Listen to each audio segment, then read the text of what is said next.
Você já teve aquele dia em que você sabia exatamente o que precisava fazer, mas ficou ali parado, olhando para a tarefa e não conseguia nem começar? Não era preguiça, não era falta de força de vontade. Era o seu cérebro funcionando exatamente do jeito que ele foi programado para funcionar, no modo de sobrevivência. Deixa eu te contar uma coisa que a maioria das pessoas nunca ouviu, mas que muda tudo quando você entende. O seu cérebro não quer que você cresça. Ele quer que você sobreviva. E sobreviver na linguagem do cérebro significa fazer o que é familiar, o que é fácil, o que não dói, o que não assusta. O difícil, o cérebro trata como ameaça, igual a um leão na savana. E aí o seu sistema interno grita: foge, procrastina, distrai, abre o Instagram, vai comer alguma coisa. Mas espera, porque se o cérebro foi feito para evitar o difícil, como é que existem pessoas que acordam cedo todo dia, treinam quando está frio, estudam quando estão cansadas, constroem coisas incríveis mesmo sem motivação, mesmo sem ânimo, mesmo sem ninguém empurrando? O segredo não é força de vontade, não é motivação, não é disciplina sobrenatural. É que essas pessoas, conscientemente ou não, aprenderam a hackear o próprio cérebro. E hoje eu vou te mostrar como fazer isso. Mas primeiro, vamos entender o inimigo. Por que seu cérebro sabota você todo dia? Imagina que dentro da sua cabeça tem dois moradores. O primeiro é um cara muito antigo, muito primitivo. Vou chamar ele de Caveman. O Caveman existe há milhares de anos e a única função dele é te manter vivo. Ele não quer que você seja rico, ele não quer que você seja saudável a longo prazo. Ele quer que você não morra hoje. E para ele, qualquer coisa desconhecida, qualquer esforço excessivo, qualquer risco novo é sinal de perigo. O segundo morador é mais novo, mais inteligente, mas também muito mais fraco do que a gente imagina. Vou chamar ele de o executivo. É a parte que planeja, que sonha, que sabe o que precisa fazer. É ele que te diz: vai malhar, vai estudar, vai empreender, para de perder tempo. O problema? O Caveman controla o sistema de energia. E toda vez que o executivo tenta te mover em direção a algo difícil, o Caveman corta o combustível. Sabe aquela sensação de querer ir fazer algo importante e de repente ficar com sono? Aquela voz que diz: hoje não, amanhã eu começo de verdade? Esse é o Caveman te bloqueando. Isso tem um nome científico: aversão ao esforço. Pesquisadores da Universidade de Oxford descobriram que o cérebro humano faz um cálculo automático e inconsciente antes de qualquer ação. Ele pesa o esforço necessário contra a recompensa esperada. E se o esforço parece muito grande ou a recompensa parece distante demais, o cérebro simplesmente não libera dopamina suficiente para você se mover. Sem dopamina, não tem ação. Simples assim. Agora vem a pergunta que muda o jogo. É possível manipular esse cálculo? Sim. E é aí que a ciência fica interessante. O sistema de recompensa e como usá-lo a seu favor. Sabe o que a cocaína, o Instagram, as notificações do celular e uma boa refeição têm em comum? Todos eles ativam o mesmo circuito no seu cérebro, o circuito de recompensa dopaminérgico. É um sistema que existe para te fazer repetir comportamentos que, na visão do Caveman, são bons para a sobrevivência. O problema é que o cérebro moderno foi sequestrado. Ele foi treinado por décadas de entretenimento instantâneo, comida processada e redes sociais para esperar recompensas rápidas, fáceis e intensas. E quando você tenta fazer algo que demora para dar resultado, como estudar, treinar, poupar dinheiro, o cérebro não vê recompensa nenhuma. Ele vê apenas dor. Mas aqui está o truque que os neurocientistas descobriram. Você pode criar recompensas artificiais, e o cérebro não sabe a diferença. Isso foi demonstrado por pesquisadores do Instituto de Tecnologia da Califórnia. Eles descobriram que a dopamina não é liberada somente quando você recebe a recompensa. ela é liberada principalmente na antecipação da recompensa. Ou seja, quando você acredita que algo bom está chegando, o cérebro já começa a te dar combustível. Isso muda tudo.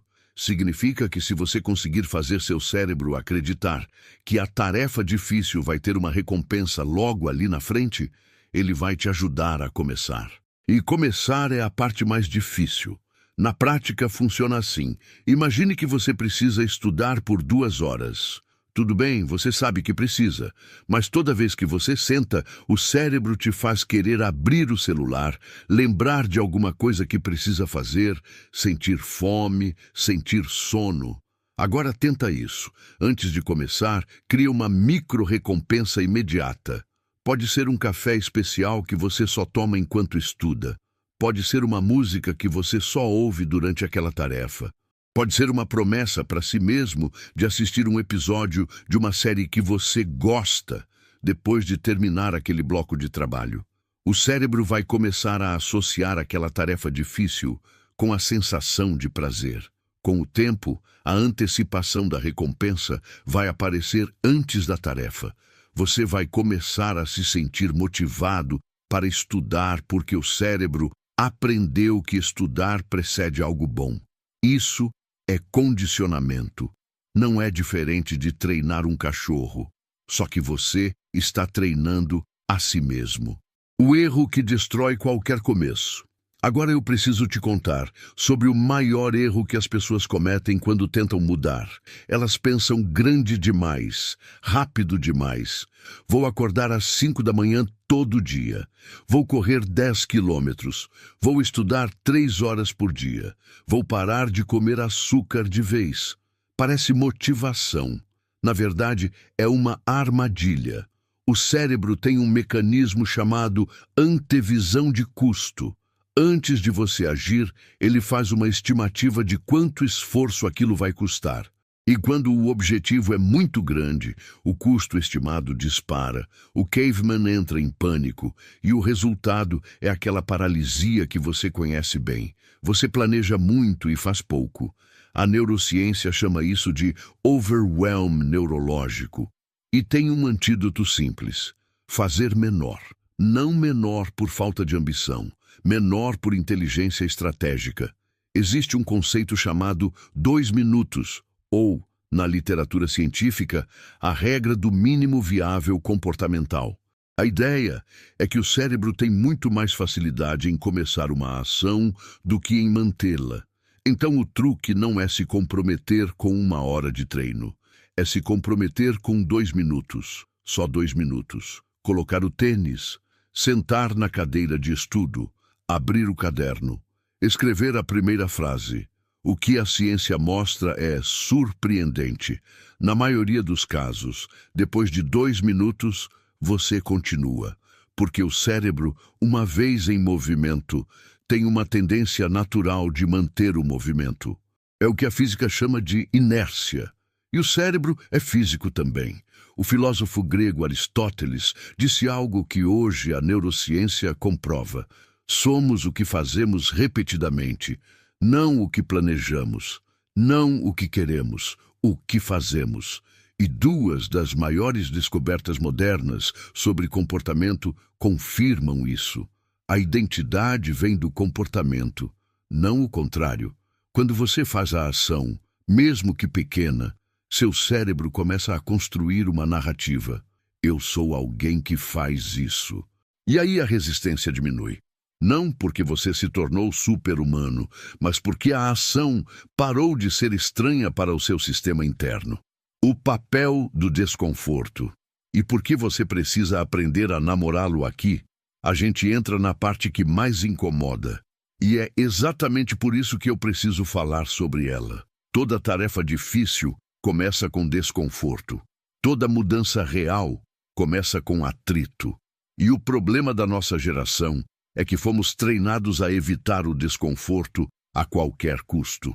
Sente um momento chato, pega o celular, está ansioso, assiste a uma série, está com dificuldade numa tarefa, larga e vai fazer outra coisa mais fácil. Isso não é fraqueza, é o resultado de um ambiente projetado exatamente para isso. Cada app, cada plataforma, cada serviço foi desenvolvido por equipes de engenheiros e psicólogos, cujo objetivo era tornar o acesso ao prazer instantâneo mais fácil que o acesso ao esforço. Mas o que a neurociência mostra de forma muito clara é que o desconforto não é o inimigo, ele é o sinal. Quando você sente aquela resistência antes de começar algo difícil, aquela vontade de fugir, aquele peso no peito, isso é o seu sistema nervoso dizendo: aqui tem crescimento, porque o crescimento, toda vez que acontece, é precedido por atrito. Um músculo só cresce quando é submetido a uma carga que ele ainda não estava habituado. Um conhecimento só se consolida quando você enfrenta a dificuldade de não saber e persiste mesmo assim. Uma relação só aprofunda quando duas pessoas passam por tensão juntas e escolhem continuar. O desconforto não é o muro, ele é a porta. E a ciência tem um nome para o que acontece quando você aprende a atravessar essa porta regularmente: neuroplasticidade orientada. O cérebro literalmente muda sua estrutura quando você repete comportamentos difíceis. Ele constrói novas rotas neurais, fortalece os circuitos de autocontrole no córtex pré-frontal e reduz gradualmente a resposta de medo do caveman àquela atividade. Em termos simples, quanto mais vezes você faz a coisa difícil, mais fácil fica fazê-la. Não porque a coisa ficou mais simples, mas porque o seu cérebro foi remodelado para encará-la diferente. A técnica do cérebro futuro. Aqui eu quero te apresentar uma das ferramentas mais poderosas que a ciência comportamental produziu nos últimos anos. Ela é simples, mas poucas pessoas usam de verdade. Chama-se visualização prospectiva específica. Mas eu prefiro chamar de conversa com o seu eu futuro. Funciona assim: antes de uma tarefa difícil, você fecha os olhos por 30 segundos. Não para visualizar o resultado final, aquela vida dos sonhos que parece distante demais para ser real. Você visualiza o próximo passo.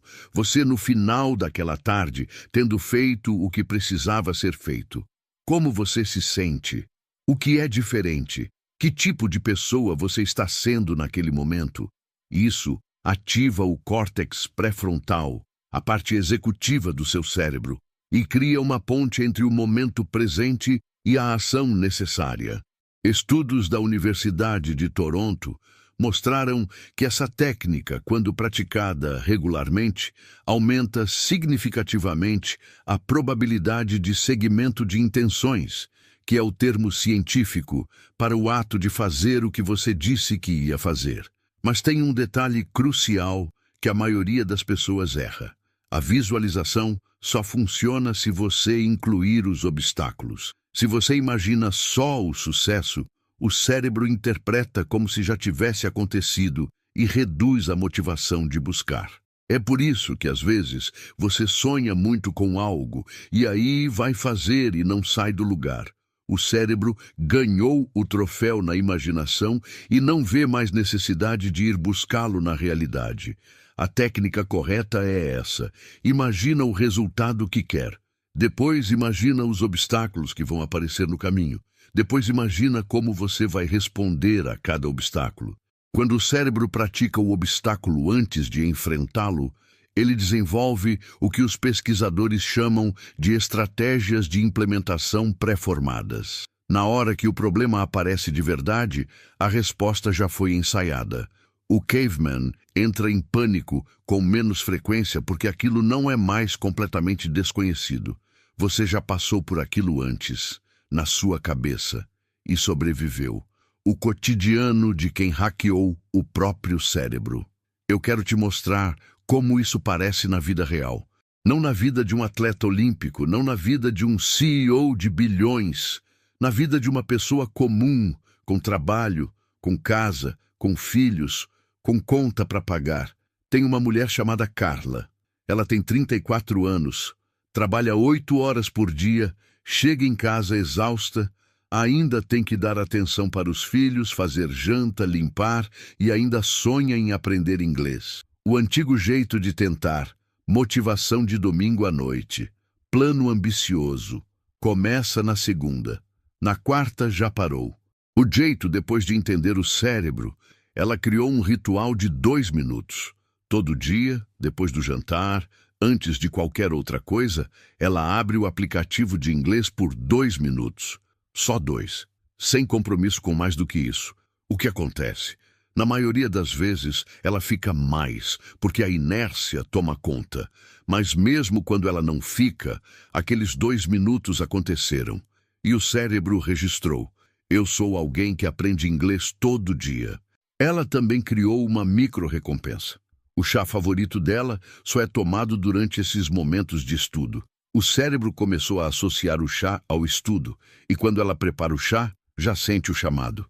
Em 6 meses, ela teve mais consistência do que em 4 anos de tentativas anteriores. Não porque ficou mais motivada, mas porque aprendeu a trabalhar com o cérebro em vez de contra ele. Tem também o Marcos, 38 anos, engenheiro. Quer construir um negócio paralelo, mas sempre diz que não tem tempo. O problema não era tempo. Era que toda vez que ele sentava para trabalhar no projeto, o cérebro chegava com uma lista de 100 razões para fazer outra coisa. Ele começou a usar a técnica da conversa com o eu futuro. Todo dia, antes de sentar no computador para trabalhar no projeto, 30 segundos, imaginando como vai se sentir ao final daquela sessão de trabalho. Não o negócio pronto, apenas o fim daquela hora específica. E identificou os obstáculos: celular, cansaço, e-mails do trabalho chegando. Criou respostas pré-formadas: celular virado para baixo numa gaveta, um aviso no roteador que bloqueia redes sociais das 21 às 22 horas. E uma regra pessoal de não checar e-mail do trabalho depois das 19. Em 4 meses, lançou a primeira versão do produto. Não foi genialidade, foi arquitetura de ambiente e entendimento do próprio cérebro. Quando a vida não coopera, agora vem a parte honesta. Tem dias em que nada disso funciona. Tem dias em que você fez o ritual, visualizou, criou as recompensas e mesmo assim ficou parado, scrollando o celular às 2 da tarde sem conseguir fazer nada produtivo. Isso não é falha, isso é fisiologia. O cérebro é um órgão biológico. Ele é afetado pelo sono, pela alimentação, pelo estresse, pelas fases da vida. Tem dia que o caveman vence, e isso é normal. O erro não é ter esses dias. O erro é transformar esses dias em narrativa. Eu sabia que não ia conseguir. Eu nunca mudo. Sou assim mesmo. Quando você faz isso, você não está sendo honesto consigo mesmo.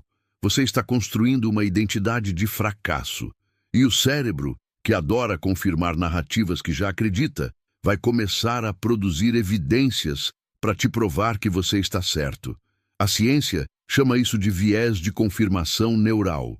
Você acredita que é preguiçoso, então lembra principalmente dos dias que ficou parado e esquece os que agiu. E aí a narrativa se fortalece. A solução não é otimismo forçado, é neutralidade estratégica. Quando um dia não funciona, o registro interno deve ser simples. Hoje não saiu, amanhã é novo sistema. Não dramatiza, não comemora a falha. Registra e segue. Pesquisadores da Universidade de Texas descobriram que pessoas que se auto-perdoavam rapidamente após falhas tinham mais chances de retomar o comportamento desejado do que as que ficavam se culpando. A culpa não produz ação, ela produz vergonha. E a vergonha produz paralisia. O caminho não é perfeição. É consistência imperfeita. Fazer 80% do tempo é infinitamente melhor do que planejar 100% e executar 0. As 3 leis do cérebro que ninguém te ensinou na escola. Depois de tudo que falamos, deixa eu resumir em 3 leis práticas que você pode começar a usar hoje. Primeira lei: a lei do menor caminho possível. Sempre que uma tarefa parecer grande demais, quebre ela no menor pedaço que exige movimento. Não escrever um livro, escrever um parágrafo. Não emagrecer 10 quilos. Fazer uma refeição saudável hoje. O movimento gera movimento. O menor passo é o mais importante porque ele derrota a paralisia inicial. Segunda lei: A lei da recompensa antecipada. Antes de começar qualquer tarefa difícil, coloque uma recompensa logo à frente, não distante no futuro, imediata. O café especial, o episódio depois, o elogio que você vai dar a si mesmo ao finalizar. O cérebro não sabe diferença entre recompensa real e recompensa prometida. Use isso. Terceira lei, a lei da identidade construída. Não se pergunte, como posso me sentir motivado para fazer isso? Pergunte, que tipo de pessoa eu quero ser? E haja como essa pessoa agiria, mesmo que por 2 minutos. Porque a identidade não vem antes da ação, ela vem depois. Você não age porque é disciplinado. Você se torna disciplinado porque age, repetidamente, de forma imperfeita, mas constantemente. Então, o que a neurociência está nos dizendo no fundo de tudo isso? Que você não está quebrado. Que a sua dificuldade de começar, de manter, de se mover em direção ao que importa, não é defeito de caráter. É o resultado de um sistema nervoso que foi otimizado para um mundo que não existe mais. Um mundo de savana, de predadores, de escassez. Mas você não vive na savana. E você tem algo que o caveman nunca teve, a capacidade de entender o próprio sistema e reescrevê-lo. Cada vez que você age apesar do desconforto, você está mandando uma mensagem para o seu cérebro. Esse caminho é seguro. Cada vez que você cumpre um micro-compromisso, você está construindo a prova de que é confiável para si mesmo. Cada vez que você se levanta depois de um dia ruim sem se destruir com culpa, você está desenvolvendo o músculo mais importante da vida adulta, a resiliência prática. Não é sobre ser perfeito, é sobre ser constante. E constante não significa todos os dias sem falha. Constante significa que quando você cai, você sabe como se levantar. E você se levanta. A vida real é bagunçada. É cheia de dias ruins, de semanas pesadas, de fases que parecem eternas. Mas dentro de toda essa bagunça existe um caminho. E esse caminho começa sempre com um único passo. O menor possível, o mais honesto possível. Agora, se você chegou até aqui, você já está fazendo diferente. Porque a maioria das pessoas desiste no meio, mas você ficou. E isso diz muito sobre quem você está se tornando. Agora eu quero saber de você. Nos comentários me responde isso. Qual é a tarefa difícil que você mais procrastina e que, no fundo, você sabe que mudaria a sua vida se você simplesmente começasse? Escreve nos comentários. Não precisa ser grande. Uma linha é suficiente. Às vezes, nomear o que evitamos é o primeiro passo para parar de evitar. Eu leio todos os comentários.